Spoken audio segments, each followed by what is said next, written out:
আমাকে আলোচনা করতে দেয় নাই ওখানে। তো আমি পুলিশের আইজিপি আর ডিআইজি দিয়ে ফোন দিলাম আপনাদের লাকসামের এই যে থানার ওসিকে। তো ওসি বলে, স্যার আমাদের হাতেও নাই, এটা একেবারে উপর থেকে নিষেধ। তো এরকম ঘটনা কি লক্ষ্মীপুরে ঘটে? এরা দেশে অন্যায় জুলুম অত্যাচার বন্ধ করতে পারে না, এরা তাফসির মাহফিল বন্ধ করে দেয়। চাঁদাবাজি বন্ধ করতে পারে না, টেন্ডারবাজি বন্ধ করতে পারে না, জুয়ার আড্ডা বন্ধ করতে পারে না, কোরআনের মাহফিল বন্ধ করতে চায়। এগুলো কপাল পোড়া। এগুলো কি? আলহামদুলিল্লাহ আপনাদের লক্ষ্মীপুরে এরকম কপাল পোড়া টোরা নাই। আল্লাহ লক্ষ্মীপুরবাসীকে তুমি কবুল করো। তো বাংলাদেশে যারা এই কোরআনের বিরোধিতা করে তাদের খেয়াল করা উচিত, they should understand the pulse of the citizen. জনগণের পালস বোঝা উচিত, যে জনগণ কি চায়, জনগণ কোনটাকে পছন্দ করে, জনগণ কোন দিকে ঝুঁকছে, এটা খেয়াল রাখার দরকার আছে না নেই? আজকের এই লক্ষ্মীপুরের বিশাল মহাসমাবেশ প্রমাণ করে কোরআনের এই ভিক্টরিকে, এই বিজয়কে কেউ থামাতে পারবে। আমরা কোরআনের সাথে থাকতে চাই, আমরা কোরআনকে বন্ধু বানাতে চাই। আমরা দুনিয়াতে যদি কোরআনকে বন্ধু বানাই, আমাদের কবরেও কোরআনকে বন্ধু বানায় দিবে কে?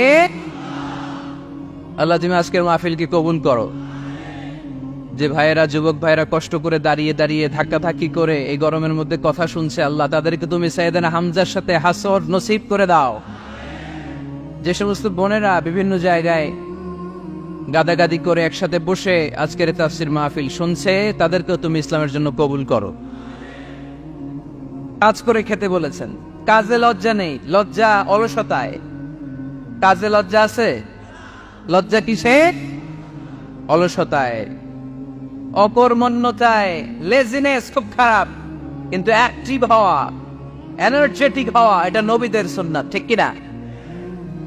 তো এই আয়াতের মাধ্যমে আল্লাহ তাআলা গোটা বিশ্বের মানুষদেরকে কাজের প্রতি উৎসাহিত করেছেন। আল্লাহ বলেছেন, ফাইদা কুদিয়াতিস সালাতু ফান্তাশিরু ফিল আরদ আবতাগু মিন ফাদলিল্লাহ। যখন সালাত শেষ হয়ে যায় তখন তোমরা জমিনে ছড়িয়ে পড়ো, প্রত্যেকে প্রত্যেকের ওয়ার্ক প্লেসে চলে যাও, কাজ করো। আবতাগু মিন ফাদলিল্লাহ, আর আল্লাহর দেয়া ফদল তালাশ করো, রিজিক তালাশ করো। মসজিদের ভিতরে রিজিক আছে? কথা কয় না। মসজিদে গেলে কি টাকা পাওয়া যায়, খাওয়া পাওয়া যায়? না, খাবার উৎপন্ন করতে হয় মসজিদের বাইরে, এ জমিনে। মসজিদে গেলে রহমত পাওয়া যায়। মসজিদে গেলে কি পাওয়া যায়? এজন্য মসজিদে ঢুকার সময় আমরা কোন পা দিয়ে ঢুকি আর কি পড়ি? আল্লাহুম্মা ইফতাহলি আবওয়াবা রাহমাতিক, আল্লাহুম্মা ইফতাহলি আবওয়াবা রাহমাতিক। আমরা বলি, হে আল্লাহ, আপনি আপনার রহমতের দরজা আমাদের জন্য খুলে দেন। সুবহানাল্লাহ পড়েন। এই দোয়া থেকে বোঝা গেল মসজিদে ঢুকলে কি পাওয়া যায়? সবাই বলতে হবে, কি পাওয়া যায়? মসজিদে ঢুকলে রহমত পাওয়া যায়, আর মসজিদ থেকে বের হলে রিজিক পাওয়া যায়, ফদল পাওয়া যায়। ফদল, ফদলের আরেক অর্থ হচ্ছে রিজিক। এজন্য মসজিদ থেকে যখন বেরোই কোন পা দিয়ে বেরোই আর কি পড়ি? আল্লাহুম্মা ইন্নী আসআলুকা মিন ফাদলিক। হে আল্লাহ, আপনার কাছে আমি আপনার ফদল চাই, রিজিক চাই। এই ফদলের কথাই আল্লাহ কোরআনে বললেন, فَإِذَا قُضِيَتِ الصَّلَاةُ فَانْتَشِرُوا فِي الْأَرْضِ وَابْتَغُوا مِنْ فَضْلِ اللَّهِ وَاذْكُرُوا اللَّهَ كَثِيرًا لَعَلَّكُمْ تُفْلِحُونَ। সুবহানাল্লাহ পড়েন। আল্লাহ ডেকে বললেন, গোলাম যখন সালাত শেষ হয়ে যায় জমিনে ছড়িয়ে পড়ো, মসজিদে বসে থেকো না। আদেশটা কার? সালাত যখন শেষ মসজিদে বসে থাকার দরকার নাই, জমিনের মধ্যে ছড়িয়ে ছিটিয়ে পড়ো। আবতাগু মিন ফাদলিল্লাহ, আমার ফদল তালাশ করো, আমার রিজিক তালাশ করো, বেশি বেশি আমাকে স্মরণ করো। সুবহানাল্লাহ পড়েন। তার মানে ইসলামের বিধান হচ্ছে, যখন সালাতের সময় হবে আপনি মসজিদে যাবেন, আবার সালাত শেষ আপনি আপনার কাজে চলে যাবেন। when you are done with your salah, spread out to your workplace। কাজ শেষ তো আপনার কর্মস্থলে চলে যান। এটা হচ্ছে ইসলামের নিয়ম। নামাজের আজান যখন হবে সবাই মসজিদে ঢুকবে, সালাম ফিরিয়ে নামাজ শেষ, সবাই মসজিদ থেকে বের হয়ে যাবে। শিক্ষক চলে যাবে স্কুলে, কৃষক চলে যাবে ফসলের খেতে, ব্যবসায়ীরা চলে যাবে শপিং মলে, মেম্বার অব দ্য পার্লামেন্ট চলে যাবে সংসদ ভবনে, যে যার কাজের মধ্যে সে তাড়াতাড়ি ইনভলভ হয়ে যাবে। সালাত শেষ, কাজে ঝাঁপিয়ে পড়ো, আদেশটা কার? তাহলে ইসলামে ইবাদতের অ্যাটিটিউডটা বুঝতে পারছেন? কাজের সময় কাজ, নামাজের সময়, আওয়াজ করে বলেন, কাজের সময়, নামাজের সময়। সুন্দর হয়েছে না বিষয়টা? ফাইদা কুদিয়াতিস সালাতু ফান্তাশিরু ফিল আরদ, যখন তোমাদের সালাত শেষ তখন জমিনে ছড়িয়ে পড়ো। জমিনটাকে আল্লাহ আমাদের জন্য উর্বর বানিয়েছেন। জমিনে বীজ রোপণ করে দিলেই এখানে ফসলের ব্যবস্থা করে দেয় কে? ওয়াল্লাযী জাআলা লাকুমুল আরদা যালুলান ফামশু ফি মানাকিবিহা ওয়া কুলু মির রিজকি ওয়া ইলাইহিন নুশুর। তিনি তো এমন সত্তা যিনি তোমাদের জন্য জমিনটারে ফ্ল্যাট বানিয়ে দিয়েছেন, সমতল বানিয়ে দিয়েছেন। এই জমিনের অলিতে গলিতে, বনে বাদারে, রাস্তায়, সাগরে, পাতালে, পাহাড়ে, বিভিন্ন জায়গায় তোমরা ঘুরে বেড়াও, সেখানে যে আমি আল্লাহর রিজিক তালাশ করো। সুবহানাল্লাহ।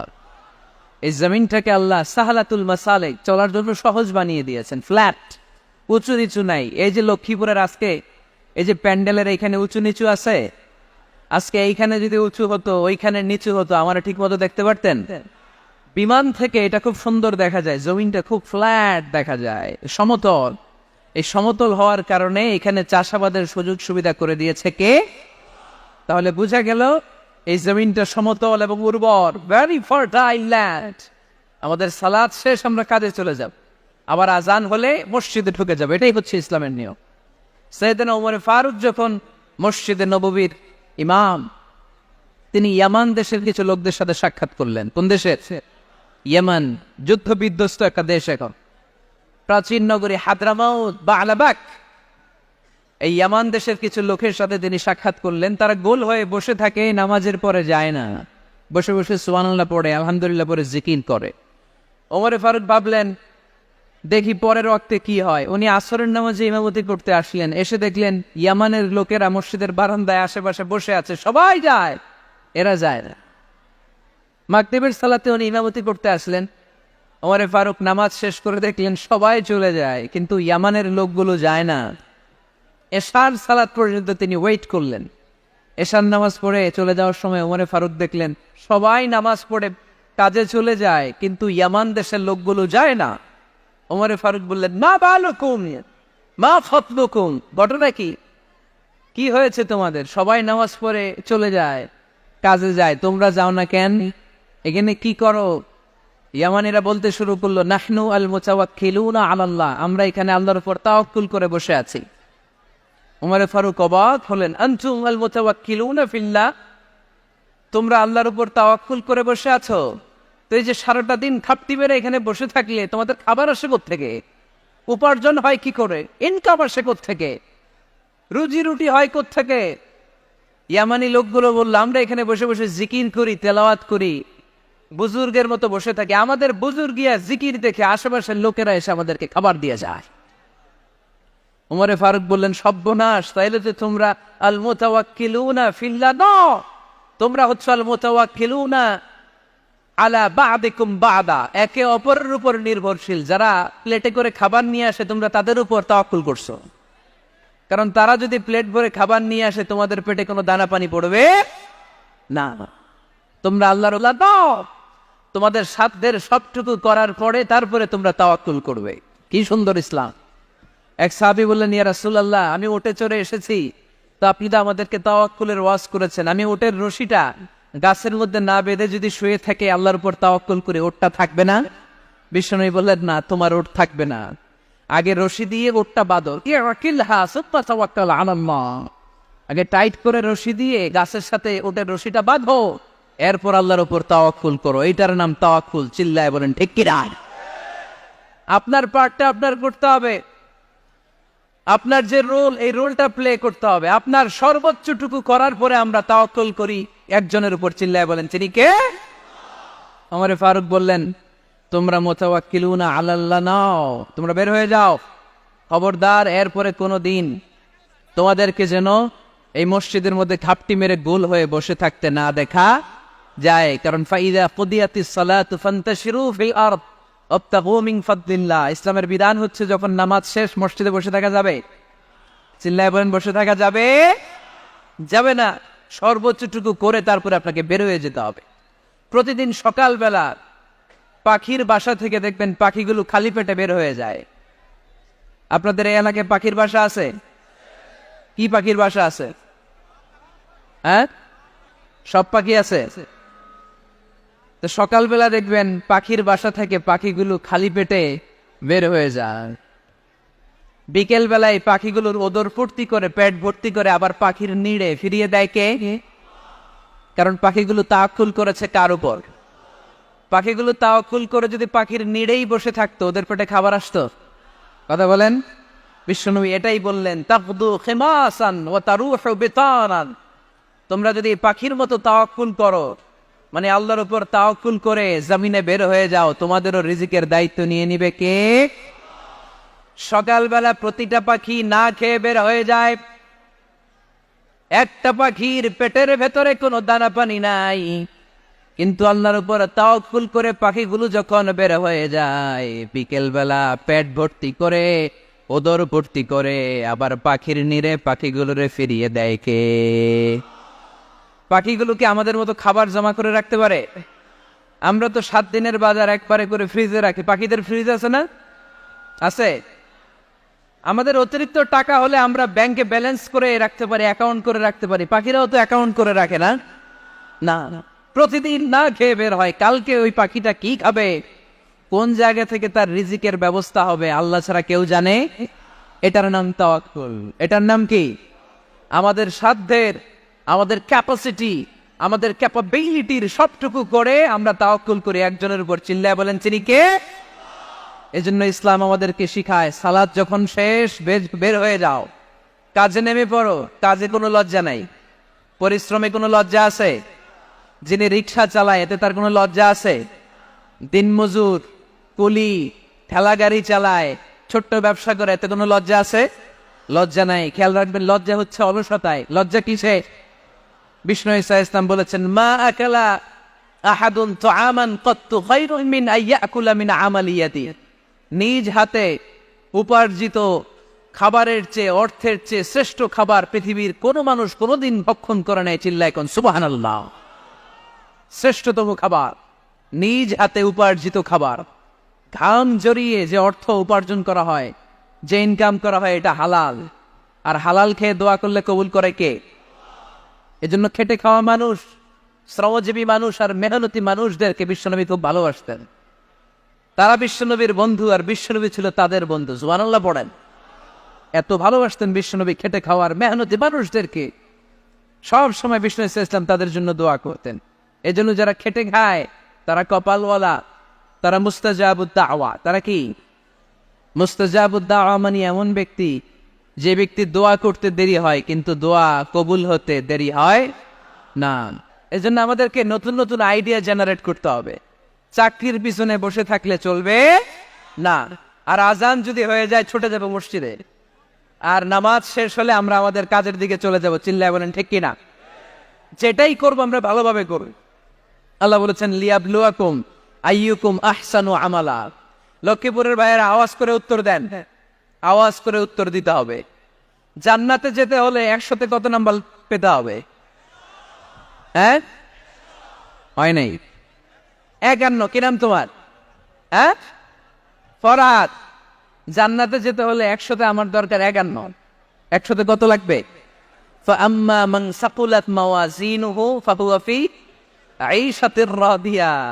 সেদিন মিজানের পাল্লা যার ভারী হয়ে যাবে সে আনন্দ উৎসবে থাকবে।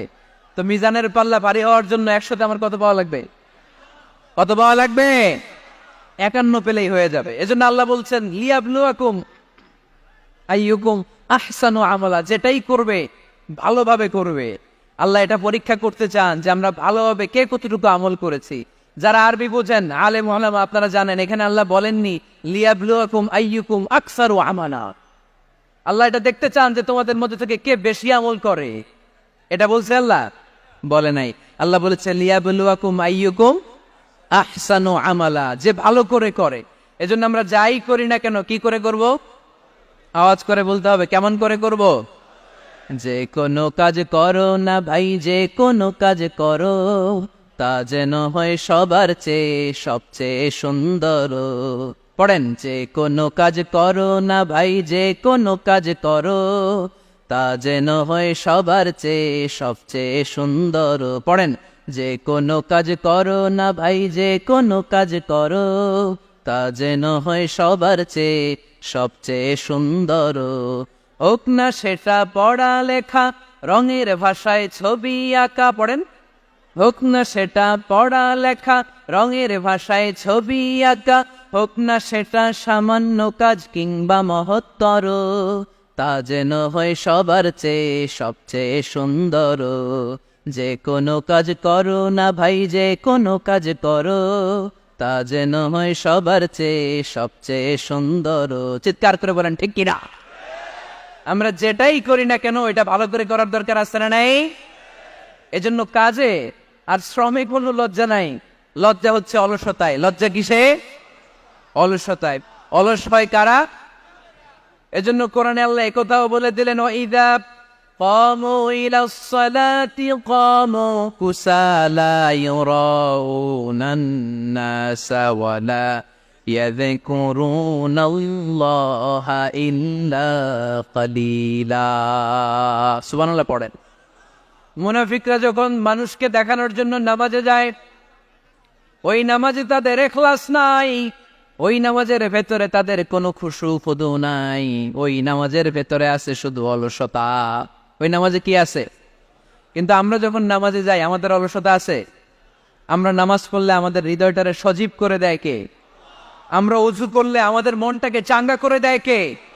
আমরা মসজিদে ঢুকলে হৃদয়টাকে প্রাণবন্ত করে দেয় কে? মুমিন তো নামাজে গেলে চাঙ্গা হয়, মুমিন ওযু করলে চাঙ্গা হয়। বিষ্ণু ঈসা ইসলাম বললেন, ইয়াকিদু শাইতানু আলা কাফিয়াতি রাসি আহাদিকুম ইযা নাম।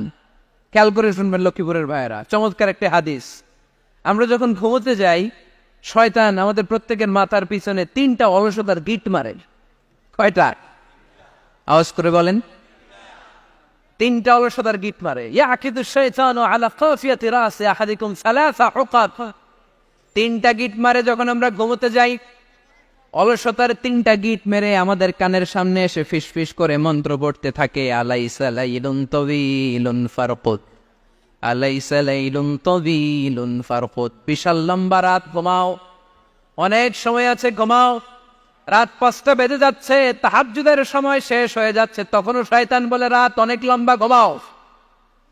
ফজরের সময় পার হয়ে যাচ্ছে, সূর্য উঠে যাচ্ছে, শয়তান বলে আলাইসা লাইলুন তাওয়িলুন ফারকুত, এখনো অনেক সময় আছে, লম্বা লম্বা লম্বা চৌড়া রাত পড়ে আছে, তুমি ঘুমাও। বিশ্বনবী বললেন, ফাইন ইস্তাইকাযা ওয়া যাকারাল্লাহ ইনহাল্লাত উকদা। আমার উম্মতের কেউ যখন ঘুম থেকে জেগে ঘুম থেকে ওঠার দোয়া পড়া শুরু করে দেয়, অলসতার প্রথম গিটটা সাথে সাথে খুলে দেয় কে? আপনি ঘুম থেকে উঠেই যখন ঘুম থেকে ওঠার দোয়া পড়বেন, আপনার অলসতার প্রথম গিট খুলে দেয় কে? ঘুম থেকে ওঠার দোয়াটা কি? আলহামদুলিল্লাহিল্লাযী আহইয়ানা বা'দামা আমাতানা ওয়া ইলাইহিন নুশুর। প্রশংসা সে আল্লাহ, যে আল্লাহ আমাদেরকে লম্বা একটা ঘুম শেষে, মৃত্যু শেষে আমাদেরকে ঘুম থেকে উঠালেন। এই দোয়াটা পড়ার সাথে সাথে শয়তান যে 3টা গিট মারছে, ওই 3টার একটা খুলে দেয় কে? Fine তাওয়াদ্দা in হাল্লাত উকদা। ঘুম থেকে জেগে ঘুমের দোয়া পড়ার পরে যখন কেউ ওযু করে ফেলে, অলসতার দ্বিতীয় গিটটাও খুলে দেয় কে? ওযু করার পরে ফাইন সাল্লাতিন হাল্লাত উকদা, নামাজের মুসল্লায় দাঁড়িয়ে যখন নামাজ শুরু করে দেয়, অলসতার 3 নাম্বার গিটটাও খুলে দেয় কে? 3টা গিট যখন খুলে দেয়, বিষ্ণু ইসলাম বললেন, ফাসবাহা নাশীতাল কলব। নাশীত, তখন মুমিন বান্দা সজীব হয়ে ওঠে, প্রাণবন্ত হয়ে ওঠে, উচ্ছ্বসিত হয়ে ওঠে। ওয়া ইল্লা হাবিসান নাফসি কাসলান, আর যদি ঘুমিয়ে থাকে, 3টা গিট তার মাথার পেছনে শয়তানের অলসতার লেগে থাকে, তাহলে তার দিনটা শুরু হয় অলসতা দিয়ে, আর সে হয় অলসতার রাজা। চিল্লায় কোন ঠিক কিনা?